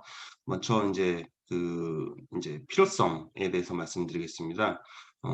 한국은 5년마다 한 번씩 그 자동차 기본 정책이라는 것을 세우는데요. 그 정책에 맞춰서 이제 자동차 산업이 어떻게 한국 안에서 이제 그 자동차 산업이 어떻게 발전을 해 나가야 되는지의 계획을 정부 산업통상자원부의 주도로 이제 세우고 있습니다. 그런 부분들에 대해서 나라에서 이제 탄소 중립이 어떻게 보면 가장 큰 목표고, 그것들을 이제 몇 년도까지 이제 친환경차로 전부 다 바꾸겠다라는 이제 계획을 수립을 하는데요.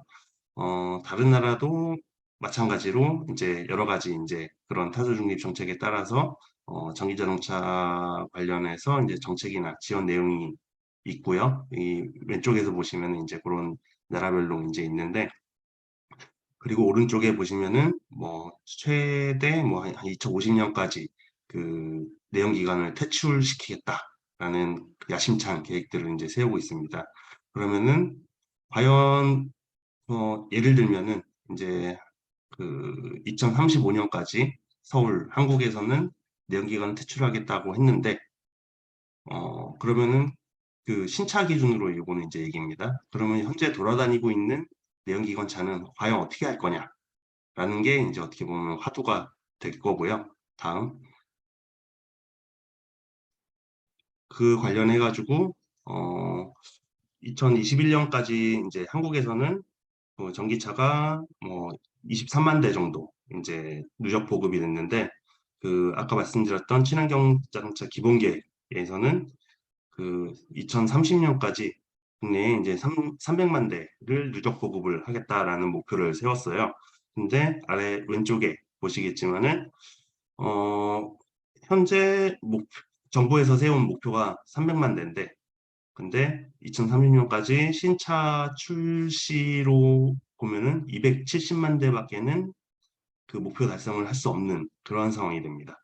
그래서 나머지 30만 대는 어떻게 할 거냐라는 게 이제 그 어떻게 보면 고민이 시작이 되는 거고요.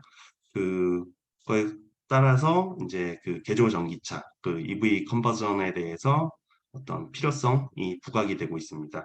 그 오른쪽에서 보시면은 뭐 금전적으로 봤을 때도 동급의 중고 전기차 대비해서 한 43% 정도 그 저렴한 개조 전기차가 구매가 가능하고, 그 다음에 한국에서 기준으로 한 1,850만 원 원화로 1,850만 원 정도 이제 저희가 이제 비용을 산출했는데, 여기에 이제 보조금이 그 나라에서는 한 600만 원 정도, 그리고 각 지자체별로 뭐 상이하겠지만은 전라남도 같은 경우는 한 850만 원 정도가 보조금이 이제 돼서 최소 기준으로 보면은 한 400만 원 정도로 자기 차는 개조가 가능하다라는 이제 상술적인 그 계산이 됩니다. 네, 다음. 네. 계속 이제 제가 법적인 말씀을 좀 드리는데요. 그 한국의 자동차 관리법이라는 게 굉장히 그 시비한 법이어서 굉장히 그 맞추기도 힘들고 굉장히 복잡하게 이제 얽혀 있습니다. 그래서 이제 그 개조전기차가 어떻게 보면은 자동차 관리법에 저촉을 받는 그 현황이고요. 그 중에서도 그 2013년부터 이제 그 개정된 자동차 관리법에 의해서 튜닝이라는 그 용어가 이제 자동차 관리법에 이제 들어오게 됐는데 튜닝이라는 게 이제 결국은 자동차를 손 대면 거기서부터 이제 튜닝인데 거기에 이제 여러 가지 이제 법령이 제척이 됩니다. 먼저 이제 국토교통부에서 가지고 있는 자동차 관리법에 보면은 자동차 구조 장치의 변경 같은 경우는 구조 변경 불가한 사항, 그리고 승인 시 가능한 사항, 그리고 승인 없이 가능한 사항이 이제 나타나 있는데요. 이런 것들에 대해서 지금 이제 개조전기차 같은 경우는 그 승인 시 구조 변경 불가 또는 승인 시 가능한 사항으로 지금 한정되어 있습니다. 그리고 이제 환경부 같은 쪽에서 보면은 배출가스 허용 기준이나 아니면 소음 진동 허용 기준 같은 것들이 그 개조전기차를 이제 했을 때 자동차를 개조했을 때 이제 저촉되는 그러한 이제 법령이 되겠는데요. 제가 이제 튜닝을 말씀드리는 게 결국 그 EV 컨버전이 결국은 이제 튜닝의 하위 개념으로 이제 한국에서는 인식이 되고 있기 때문에 그런 것들이 이제 튜닝에 대해서 좀 더 알아야 되는 그런 상황이 되겠습니다. 다음. 그래서 한국과 이제 그 이제 선진국이라고 하면 이제 뭐 좀 그렇지만 어쨌든 다른 나라의 튜닝 선진국에 대해서 이제 비교를 해보면은 미국 같은 경우는 튜닝 관련 법규에 보면은 주로 이제 그 저촉되는 게 FMVSS나 EPA 같은 것들이 이제 그 관련 법인데 저희가 이제 판단하기로는 이제 그 환경 기준이나 안전 기준에 저촉만 없으면 그 자유롭게 이제 튜닝이 가능한 그러한 이제 미국이 가지고 있는 법이고요. 그리고 자기 인증 제도를 하지만은 그 자체적으로 그러니까 자기가 튜닝을 했을 때 그 안전에 대해서 스스로 검증을 해야 되는 그러한 상황입니다. 한국 같은 경우는 반대로 어, 법이 굉장히 복잡을 해서 그 법을 만족시켜야 튜닝을 할 수 있다라는 개념이라면은 미국은 자유롭게 튜닝을 하되 그 안전 기준을 자기가 입증을 해야 되는 그런 이제 좀 반대적인 그런 법의 관점이 있고요. 다음.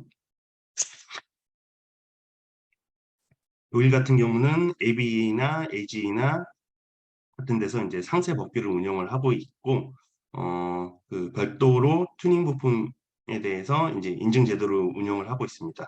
소비자 관점에서 보면은, 그 비인증 제품을 장착할 때, 승인 과정이 필요를 하기 때문에, 승인 부품들에 대한 선호도가 좀 높은 편이고요. 그래서 우리나라랑 조금 이제 비슷한 느낌의 그런 이제 법의 관점을 가지고 있고, 일본 같은 경우도, 보면은 뭐 물론 이제 튜닝만을 위한 목표가 따로 없지만은 그 세부 사항까지 이제 정확히 명시가 돼 있어서 이것도 일본도 역시 우리나라랑 조금 비슷한 관점의 그 법 관점을 이제 가지고 있는 상황입니다. 소비자 입장에서 봤을 때도 기준 자체가 이제 엄격하기 때문에 그 튜닝 부품에 대한 신뢰도가 좀 이제 높은 그러한 이제 상황이 될 것 같습니다. 네, 다음. 그래서 앞서 말씀드린 것들을 좀 정리를 해보면은 개조전기차 관련해서 이제 국내나 이제 해외 이제 다른 나라들의 이제 비교를 해놓은 건데요. 가장 큰 게 구조 변경 이제 개조전기차는 결국은 이제 구조 변경에 대한 것들이기 때문에 이런 것들이 각국별로 이제 달라서 우리나라 그러니까 미국이나 아니면 해외에서 이제 그 EV 컨버전에 대해서 좀 이제 어떻게 보면은 우리나라보다 앞서갈 수 있는 그런 법적 환경이 좀 구성이 되어 있다라고 이제 말씀드리겠습니다. 한국 같은 경우는 뭐 기술적인 부분보다 법령적인 부분 때문에 조금 이제 그 이런 EV 컨버전 산업에 대해서 이제 크기가 조금 어려운 환경이다라고 이제 말씀드릴 수 있겠습니다. 네, 다음. 네, 이것도 이제 말씀드렸던 내용이고요. 네, 다음.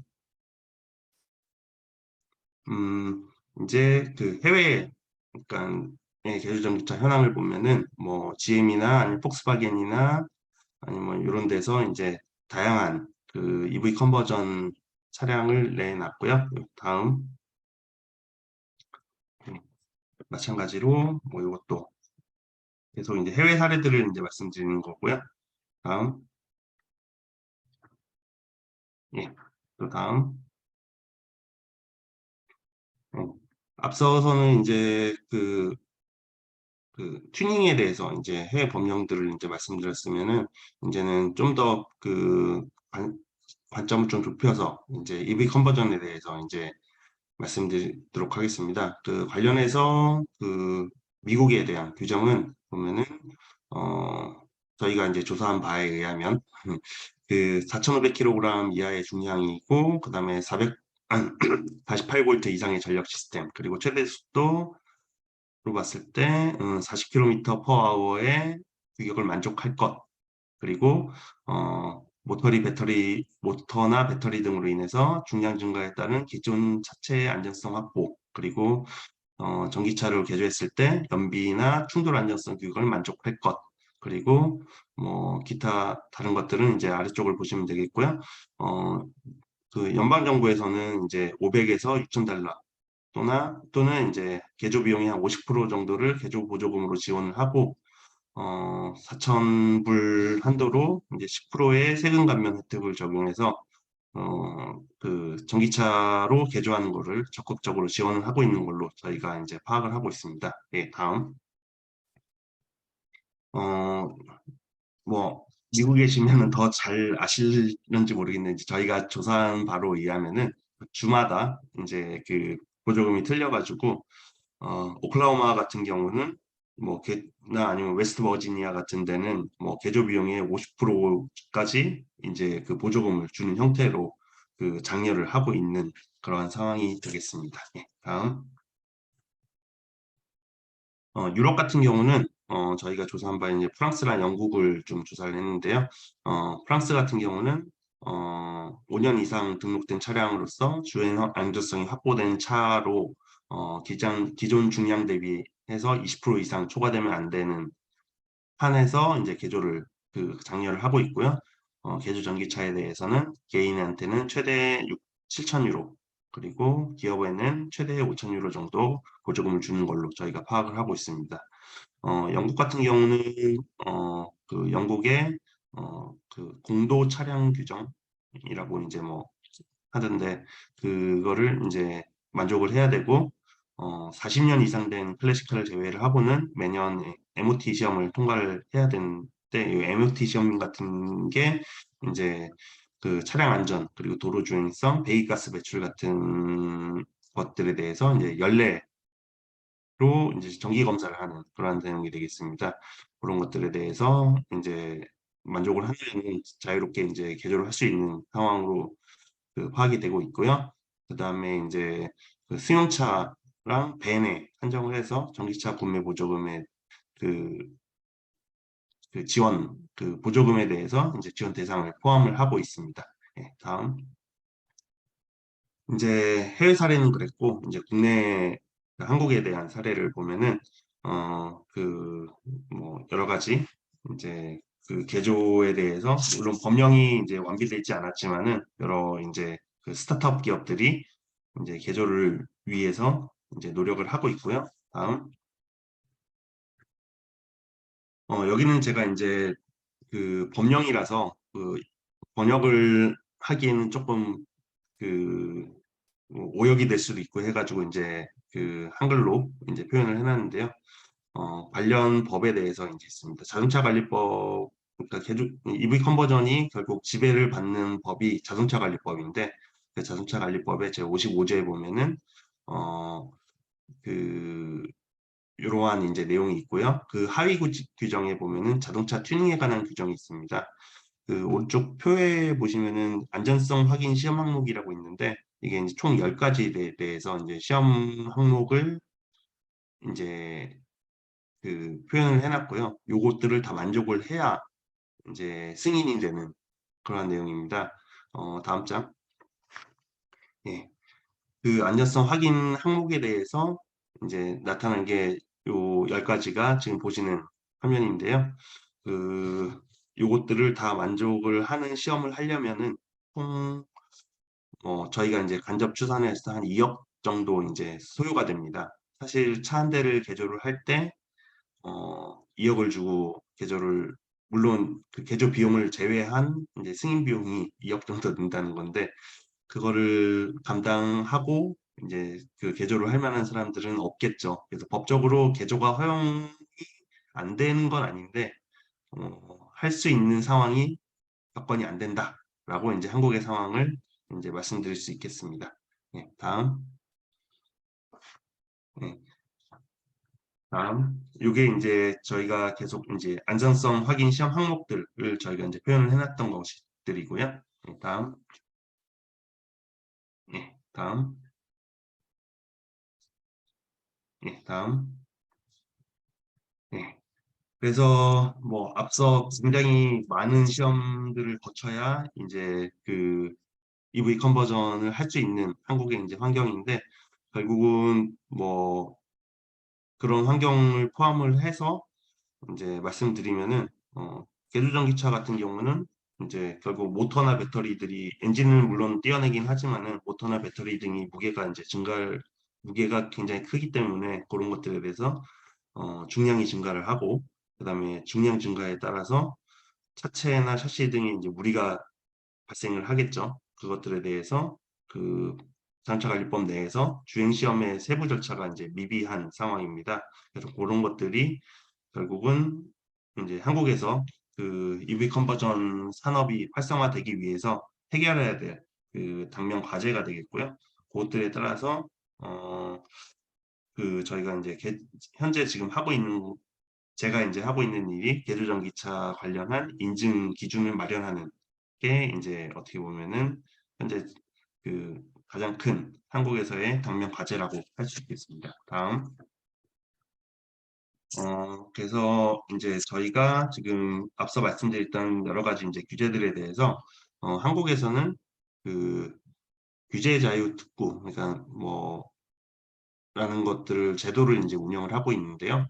이게 어떤 의미냐면은 전 국가적으로 이제 약간 전국에서 규제가 되어 있는 것들을 일단 그 인큐베이팅 형태로 일정 지역을 정해서 그 지역 안에서는 이 규제를 해소를 해보자. 그리고 이게 그 지역 안에서 이제 시험을 해보고 괜찮으면 전국적으로 확대를 해보자. 라는 개념으로 이제 시작을 하는 건데요. 저희는 이제 내년 1월부터 이제 EV 컨버전에 대해서 이제 규제 특구를 전남 영암에서 이제 진행을 합니다. 뭐 2년 정도 이제 저희가 지정 기간을 받았고, 이 지역 안에 있으면 그 앞서 말씀드렸던 여러 가지 규제들에 대해서 이제 그러니까 그 저항을 안 받고 이제 여러 가지 이제 그 EV 컨버전을 할 수 있는 환경이 되고 그 여기서 이제 그 안전성이 입증이 되면 전국적으로 확대할 수 있는 그러한 상황이 됩니다. 네, 다음. 이제 그 세부 내용에 대해서 말씀드리겠는데요. 앞서 말씀드렸지만은 일단 자동차 한 대를 이제 개조를 하려면은 그 한 2억 정도의 이제 인증 비용이 들어가는데 그래서 한국 현황에서는 뭐 해외에 있는 그 사항처럼 뭐 클래식카를 개조한다든지 이런 경우는 그 법적으로는 괜찮지만은 그 사업성이 굉장히 이제 떨어지는 현황이 됩니다.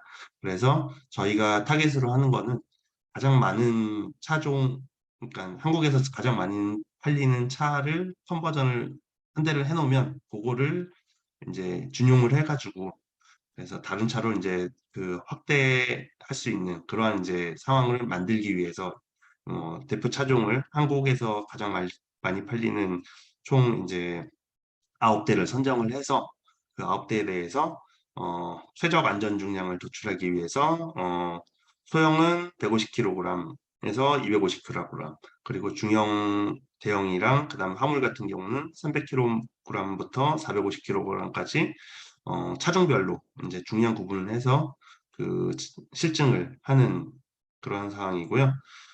그 대상 근거로 보면은 아래쪽에 이제 자동차 관리법을 저희가 해놨는데요.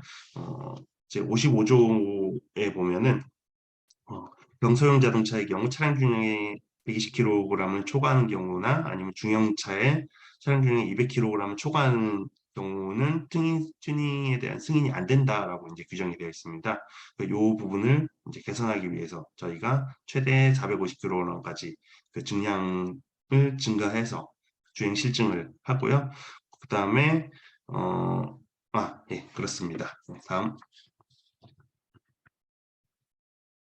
그래서 뭐 실증 추진에 대한 계획과 목표를 이제 보시면 처음에 저희가 뭐 바로 이제 할 수는 없으니까 뭐 전산 모의 해석을 통해서 시뮬레이션을 통해서 구조 안전성을 평가를 하고 그 다음에 그 실험실 안에서 이제 차량 부품이나 차체 안전성 평가를 하고 그리고 실제 실도로로 공도로 나가서 3,000km의 주행 실증을 하고 이에 따라서 전기계조차 주행 안전성 기준을 마련하는 형태로 저희가 이제 진행을 하고요. 그 아래쪽에 보시면은 그 세부 사항들에 대해서 저희가 이제 실제로 실천하려고 하는 그러한 내용에 대해서 이제 나타냈습니다. 예, 다음. 기대 효과로서는 이제 앞서 말씀드렸지만 계속 한국은 그 자동차 관리법이 굉장히 시비한 법이라서 뭐 이걸 해소하는 게 어떻게 보면 가장 큰 초점인데요. 관련해서 법도 법이지만은 결국은 업체들이 그 단기, 중기, 장기 이제 그 플랜을 세워서 이에 따라서 이제 발전하려고 하는 그러한 이제 그림을 이제 나타냈습니다. 네, 다음. 네, 그리고 뭐 이것도 이제 앞서 보여드렸던 그림하고 좀 비슷한 그림인데요. 가장 큰 게 일단 사업화가 가장 중요하니까 저희가 이제 처음으로 타겟으로 이제 삼은 게 결국 이제 한국에서 가장 많이 팔리는 뭐 소나타, K5, 그랜저 이런 중형 세단들이 실제로 동남아나 아니면은 서남아시아 쪽으로 이제 수출이 많이 되고 있습니다. 네, 그런 차량에 대해서 컨버전을 해서 수출하는 방법 그리고 한국의 이제 택배 문화가 굉장히 잘 돼 있는데 그 택배 화물에 대해서 운송 차량 같은 것들을 이제 컨버전하는 형태 그리고 운전면허 학원에 대한 노후 차량 같은 것들이 저희 이제 타겟 사업이 돼 있고요. 저희가 이게 타겟을 정하는 이유가 앞서 말씀드렸지만 차 한 대를 인증하는데 비용이 엄청나기 때문에 그 가장 많이 팔리고 사람들이 많이 쓰는 차를 한 대 인증을 받아 놓으면 같은 형태의 컨버전이 계속적으로 이제 그 추가 비용을 들이지 않고 인증을 받을 수 있기 때문에 이런 이제 사업화 대상으로 이제 정했고요. 그리고 이제 요게 이제 잘 되면은 이제 두 번째로 말씀드렸던 이제 클래식카나 캠핑카 같은 것들이 법령 개정과 더불어서 이제 그 다양화할 수 있는 그런 사례가 될 것으로 저희가 판단을 하고 있습니다. 다음. 요것도 이제 앞서 말씀드렸던 내용이 좀 이제 그 반복해서 이제 말씀드린 내용일 것 같은데요. 결국 이제 중고 차량이랑 택배 화물 차량, 운전면허 시험 차량 같은 것들을 타겟으로 해가지고 2030년까지는 한 우리나라 돈으로 한 1,200억 정도, 1,000억, 1,200억 정도의 이제 사업화 시장을 저희가 전망을 하고 있고요. 결국은 제조 전기차를 제작 의뢰를 개인이 의뢰를 한다기보다는 컨버전하는 업체가 있어서 그 업체가 어떻게 보면은 그 같은 차량을 컨버전하는 걸 계속 찍어내는 형태의 사업이 한국에서는 그나마 좀 유효하다라고 이제 말씀드릴 수 있겠습니다. 예, 다음. 네. 그리고 이제 미래 앞으로 이제 봤을 때, 저희가 이제 국토교통부랑 같이 이제 좀 구비를 하고 있는 게, 이거는 이제 미국에서는 제가 알기로는 이제 하고 있는 걸로 알고 있는데, 그 일종의 이제 개조 컨버전 키트를 이제 만들어서 차량별로 제작 매뉴얼을 만들면 일반 한국은 이제 그 게러지 문화가 없기 때문에 개인이 이제 장착할 수 있는 그런 환경은 안 되지만 그 정비업소에 가서 자기가 원하면은 그 이런 개조 키트를 가지고 정비업소에서 이제 바로 개조를 할 수 있는 형태까지 저희가 이제 추진을 해보려고 하고 있습니다. 네, 다음. 그리고 이제 두 번째로는 이제 그 개조 전기차, 그러니까 EV 컨버전이 이제 고성능화되어 있는 필요성이 있는데요. 특히나 한국 같은 경우는 좀 더 그런 것 같은데, 이제 그 단순히 이제 자동차를 그 뭐냐 친환경차로 이제 바꾸는 거에 대해서 이제 관심이 있는 게 아니라 결국은 그 주행거리나 아니면은 개인의 그 비용 같은 것들이 이제 굉장히 어떻게 보면 문제가 많이 되고 있습니다. 그래서 결국 이제 자동차 가격에서는 이제 배터리 가격이 가장 큰 문제이기 때문에 이런 것들을 싸게 그리고 신차에 비할 만큼 물론 이제 실차를 계획된 전기차만큼의 이제 주행거리나 성능은 나오지 않겠지만은 비슷한 수준으로 맞출 수 있도록 저는 이제 컨버전 키트라고 얘기하는데 컨버전 키트를 고성능화하는데 조금 이제 초점을 맞춰서 저희가 일을 하고 있습니다. 네, 다음. 네, 다음으로 그 말씀을 마치도록 하겠습니다. 예, 경청해 주셔서 감사합니다.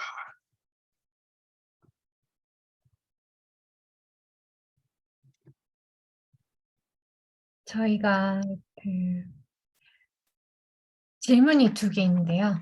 네네. So EV retrofit is different than EV, 이건 아니. 죄송합니다. Have you done a EV conversion on any 2000 vehicles, or is it best to try only on classic cars?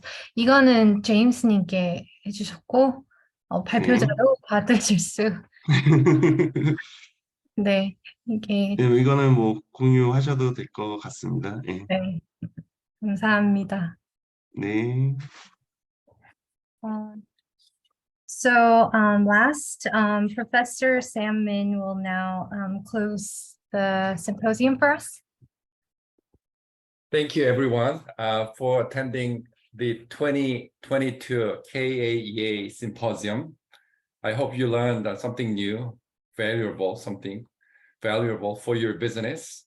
We'll post our presentation slide on our website, www.kaenergy.org.